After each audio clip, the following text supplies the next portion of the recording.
Hello, today we are going to be making a feta panna cotta. I am a huge fan of feta cheese, love to eat it, but one of the things I don't like about feta cheese is the texture. Sometimes it could be a little bit gritty, really hard. I like something spreadable, and so I came up with this recipe to enjoy feta the way I like it, okay? So let's start. Today we have some feta, we have some milk. We're gonna make a quick feta milk by adding our milk into the blender.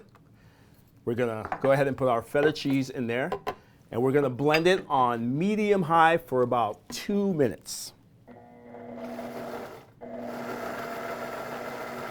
During the blending cycle, you want to stop it every now and then to squeegee down the sides of it to make sure that you get some of that feta that has shot up to the sides of the rim of the blender back down, and then we'll get it back on the spin cycle. Once you're done blending, we're going to take the feta milk and we're going to put it in our pan, and we're going to cook it for 2 to 3 minutes. And we're just going to incorporate that feta into the milk, making sure to scrape the sides. Okay, once you have cooked your feta milk to about 2 or 3 minutes, we're going to get this into a container and we're going to refrigerate it for up to 6 hours. We want to make sure that this is nice and cool before we add the rest of our ingredients to finish our feta panna cotta. Okay, now that your feta milk has cooled down to temperature, we're going to finish the process by putting it back into the blender. As you can see, the fat separated. And so we'll get that back into the blender just to make sure that we can incorporate it and get it uniform again. Once you have your feta milk back in the blender, we'll put it on low. And we will make sure that it is back together. And it is. I'm going to turn it off just for a second. And we have our hydrocolloids that we're going to finish the recipe off with. I have some xanthan gum. This will hold the feta milk together and keep it from weeping. And then I have iota, carrageenan, a little bit of salt, and some kappa carrageenan. And those two will work together to give us the texture that we're looking for. We'll mix these together. This will help in dispersing the hydrocolloids into the feta milk, and it'll make it easily dispersed. Okay, so I'm going to turn back on my feta milk. And you want to get a nice little vortex. So you want to get that spinning little vortex, and then you want to slowly add your hydrocolloids as the blender is spinning. You want to turn off your blender to scrape the sides down once again and continue spinning for another 30 to 40 seconds.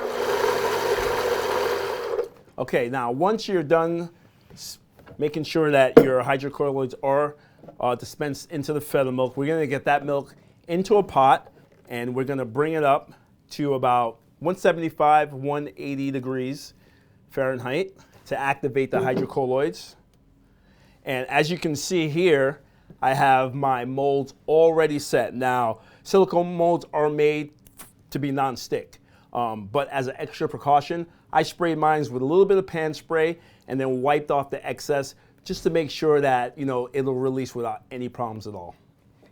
So I'm going to bring this up to 175, 180, just to make sure that actually the hydrocolloids do activate at a lower temperature, but I just want to make sure that they are completely activated.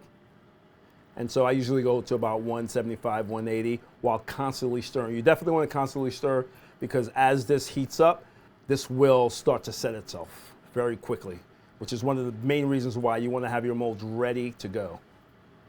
All right, I think we are ready to go. It's starting to boil. I'm going to turn this off to keep it from going over. And then we're going to get that right into our molds.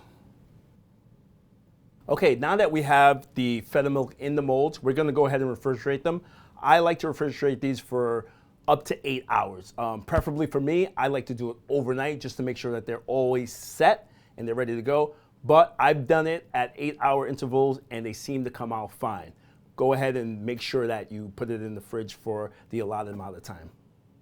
Okay, our feta panna cottas have been resting overnight, and Now is the time to unveil them. I'm gonna pop this out right so you guys can see. Oh, yes, beautiful, beautiful, nice.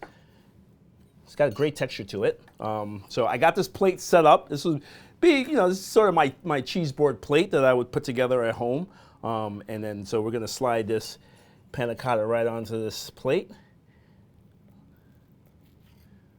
Oh, that's beautiful. That's really beautiful. Let's give it a try. Look how smooth that is, and you could just like kind of smear it on there. You couldn't do this with your normal feta, as I explained earlier. This is kind of like the texture that I like for cheese, and so let's taste it and see how it came out.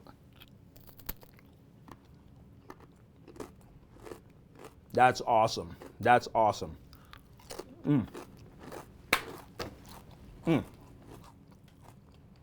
Great texture, really smooth. This is exactly what I was looking for. That feta is going to make it to the centerpiece of my cheese boards from now on. So get your recipe on the blog, and from the Modernist Pantry Test Kitchen, I'm Roman.